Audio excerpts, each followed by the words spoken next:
Welcome back to my YouTube channel.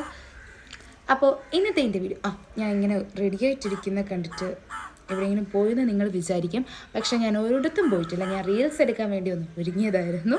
Okay, അപ്പോൾ ഞാൻ റീൽസൊക്കെ എടുത്തു കഴിഞ്ഞു. അപ്പോൾ ഞാൻ വിചാരിച്ചു ഒരു വ്ളോഗ് അങ്ങ് എടുക്കാം. പ്രത്യേകിച്ച് വേറെ ഒന്നും റീസൺ കാരണമൊന്നുമില്ല. എൻ്റെ കൊച്ചിലത്തെ കുറച്ച് ഫോട്ടോസ് ഞാൻ കാണിക്കാമെന്ന് വെച്ചു. കുറച്ചല്ല, ജസ്റ്റ് ഒരു 3 ഫോട്ടോസ് കാണിക്കാമെന്ന് വിചാരിച്ചു. ഞാൻ ഫസ്റ്റായിട്ട് ഞാൻ കൊച്ചിലെ പഠിച്ച കോൺവെൻറ്റ് സ്കൂളിലായിരുന്നു. അപ്പോൾ 1ാം ക്ലാസ് തൊട്ടാണ് കോൺവെൻറ്റിൽ എന്നെ കൊണ്ടു ചേർത്തത്. അപ്പോൾ അന്ന് ഞാൻ ആദ്യമായിട്ട് ഇട്ടപ്പോൾ യൂണിഫോം ഇട്ടപ്പോൾ ഫോട്ടോ എടുത്തായിരുന്നു. അപ്പോൾ ആ ഫോട്ടോയാണ് ഞാൻ കാണിക്കാൻ പോകുന്നത്. അന്ന് എനിക്ക് മുടിയൊന്നും ഇല്ലായിരുന്നു. കണ്ടോ, ഈ ഞാനാ ഇപ്പോൾ ഇങ്ങനെ ഇരിക്കുന്നു. എന്തെങ്കിലും വ്യത്യാസം തോന്നുന്നു? അതോ ഈ ഫേസാണോ എനിക്ക്? നോക്കിയേ. അപ്പോൾ ഇതാണ് ഞാൻ ഫസ്റ്റായിട്ട് സ്കൂളിൽ പോയപ്പോൾ എൻ്റെ ആദ്യത്തെ യൂണിഫോം ആയിരുന്നു കേട്ടോ. ഇതായിരുന്നു എൻ്റെ യൂണിഫോം. പിന്നെ മുടിയൊന്നും ഇല്ലായിരുന്നു. പിന്നെ ആ ടൈമിൽ ചെയ്ത അമ്മയ്ക്ക് മുടിയില്ലേലും ഇതേപോലെ റിബണും ഒരു പൂവും ഇത് മസ്റ്റാണ്. റിബൺ സ്കൂളിൽ മസ്റ്റാണ് കേട്ടോ. റിബൺ കെട്ടാത്തതിൻ്റെ ഒന്ന് റിബൺ അഥവാ ഇതേപോലെ മുടിയില്ലെങ്കിൽ റെഡ് കളർ ബോ വയ്ക്കായിരുന്നു. പിന്നെ ഇതന്ന് ഫോട്ടോ എടുക്കാൻ വേണ്ടി എനിക്ക് റിബൺ കിട്ടിത്തന്നു. അല്ലാത്തപ്പോൾ ഞാൻ റെഡ് ബോയാണ് വയ്ക്കുന്നത്, കാരണം ഹെയർ ഒട്ടും ഇല്ലല്ലോ. അതുകൊണ്ട് ഇതാണ് എൻ്റെ അപ്പോൾ സ്കൂളിൽ യൂണിഫോം ഇട്ടുള്ള ഫോട്ടോയാണിത്, 1ാം ക്ലാസ്സിൽ പഠിക്കുമ്പോൾ. നെക്സ്റ്റ് അടുത്ത് വന്നിട്ട് ഇത് 5ാം ക്ലാസ്സിൽ പഠിക്കുമ്പോൾ ഉള്ളതാണ്. ഈ ഫേസായിട്ട് ഞാൻ ഒരു കുറച്ച് മാച്ചിങ് ഉണ്ടെന്ന് തോന്നുന്നു അല്ലേ. ഇത് 5ാം ക്ലാസ്സിൽ പഠിക്കുമ്പോൾ എൻ്റെ photo. This is my favourite dress. ഇത് ആ ടൈമിൽ ഞാൻ ഒരിക്കലും താഴെ വയ്ക്കാത്ത ഒരു ഡ്രസ്സാണിത്. ഇതിപ്പോഴും എൻ്റെ കയ്യിലുണ്ട്. ഇതേപോലെ ഒരു കേടും പറ്റിയിട്ടില്ല. ഇതിൽ ഒരു സ്റ്റോണിൽ ആകെ 1-2 സ്റ്റോൺ ഇളവി കാണും, അല്ലാതെ ഒരു സ്റ്റോൺ പോലും ഇളവിയിട്ടില്ല. ഇത് ഹസ്ബൻഡ് വീട് നെയ്യാറ്റിൻകര അവിടെയുണ്ട് കേട്ടോ. അവിടെ ഇരിക്കുക ഈ ഫ്രോക്ക്, ഇപ്പോഴും ഉണ്ട്. എനിക്കിഷ്ടമുള്ള ഫ്രോക്കായിരുന്നു അത്. അടുത്ത ഫോട്ടോ പിന്നെ ഞാനും ചേച്ചിയും അമ്മാമ്മയിട്ട്. ഇത് വന്നിട്ട് 6ാം ക്ലാസ്സോ 7ാം ക്ലാസ്സോ ആണെന്ന് തോന്നുന്നു.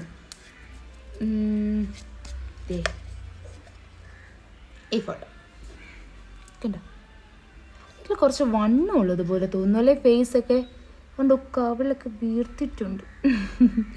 ഇത് 5ാം ക്ലാസ്, ഇത് 5ാം ക്ലാസ്സിലായിരുന്നു. ഓക്കെ, കൺഫേമോ. ഇത് വന്നിട്ട് 7ാം ക്ലാസ് ആണെന്ന് തോന്നുന്നു. ഞാൻ ന്യൂ ഹെയർ സ്കൂളിൽ പോയപ്പോൾ എൻ്റെ ബർത്ത്ഡേക്ക് 7ാം ക്ലാസ്സിൽ ബർത്ത്ഡേ അന്ന് വാങ്ങി തന്ന ഡ്രസ്സായിരുന്നു. അന്ന് ഇടാൻ വേണ്ടി എനിക്ക് വാങ്ങി തന്നത്. എനിക്ക് ഡ്രസ്സിൻ്റെ അതെല്ലാം നല്ല ഓർമ്മയാണ്. ഇപ്പോഴൊക്കെയാണ് ഏതൊക്കെ കിട്ടിയെന്നിട്ടുള്ളത്. അപ്പോൾ ഇത് ആ ഫോട്ടോയാണ് എൻ്റെ ചേച്ചി. അപ്പോൾ 10 കഴിഞ്ഞു, +1 ആണെന്ന് തോന്നുന്നു. ദേ കണ്ടോ 3 ഫോട്ടോയുടെ വ്യത്യാസം കണ്ടോ. ഇപ്പോൾ ഇരിക്കുന്ന എൻ്റെയും വ്യത്യാസം കണ്ടോ. എന്തെങ്കിലും വ്യത്യാസം തോന്നുന്നുണ്ടോ? തോന്നിയാണെങ്കിൽ കമൻറ്റ് ചെയ്യണേ എല്ലാവരും. അടുത്ത് പിന്നെ ഒരു കാര്യം കൂടിയുണ്ട്, ID കാർഡ്. കണ്ടോ, ഇതാണ് ഞാൻ സ്കൂളിൽ പോയപ്പോൾ എനിക്ക് ഫസ്റ്റ് ID കാർഡ് ഉണ്ട്. സ്കൂളിൽ ഉള്ള ID കാർഡാണ്. ഇതാണ് എൻ്റെ സ്കൂൾ. കണ്ടോ, ഇതിൽ തന്നെയാണ് സ്കൂളിൻ്റെ ഫോട്ടോ ഉണ്ട്. പിന്നെ എൻ്റെ ഫോട്ടോ, പ്രിൻസിപ്പൽ സൈൻ, പിന്നെ നെയിം, സ്കൂൾ നെയിം, പിന്നെ ഏത് ഡിവിഷൻ എന്ന സൈഡ് എഴുതി കൊടുത്തിട്ടുണ്ട്. 1D 1Dയിലായിരുന്നു. പിന്നെ കോണ്ടാക്ട് നമ്പർ. അത് കഴിഞ്ഞ് ബാക്കിലുണ്ട് കണ്ടോ, ബാക്കിൽ ക്ലാസ് ടീച്ചറിൻ്റെ പേര് ഇതിൽ കൊടുത്തിരിക്കുന്നത് എനിക്ക് ക്ലിയർ ആയിട്ട് കാണാൻ പറ്റുന്നില്ല. പിന്നെ റോൾ നമ്പർ 23, പിന്നെ അഡ്രസ്സ് എല്ലാവരിലും ഉണ്ടോ.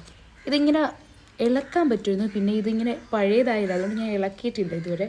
അങ്ങനെ തന്നെ ഞാൻ സൂക്ഷിക്കുക. ഇനി 10ാം ക്ലാസ്സിലേക്ക് ID കാർഡ് ഉണ്ട്. 10ാം ക്ലാസ്സും 8ാം ക്ലാസ്സിലേക്ക് ID കാർഡ് ഉണ്ട് കേട്ടോ. പക്ഷേ ഇപ്പം ഞാൻ എടുത്തിട്ടില്ല. ഇപ്പം ഇതാണ് ഞാൻ കാണിക്കാമെന്ന് വിചാരിച്ചത്.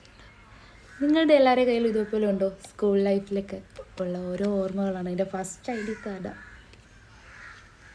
അപ്പോൾ ഇന്നത്തെ വ്ളോഗ് ഒരു കുട്ടി വ്ളോഗായിരുന്നു. നിങ്ങൾക്ക് എല്ലാവർക്കും ഇഷ്ടപ്പെട്ടെന്ന് ഞാൻ വിചാരിക്കുന്നു. ലൈക്ക് ചെയ്യുക, ഷെയർ ചെയ്യുക, സബ്സ്ക്രൈബ് ചെയ്യാൻ മറക്കരുത് കേട്ടോ. പിന്നെ യുവിക്കുട്ട ഉണ്ട്, ഉറങ്ങുകയാണ്. ആ ടൈമിലാണ് ഞാൻ വീഡിയോ എടുക്കുന്നത്. അപ്പോൾ thank you for watching my video. Bye guys. See you soon in my next video. Take care.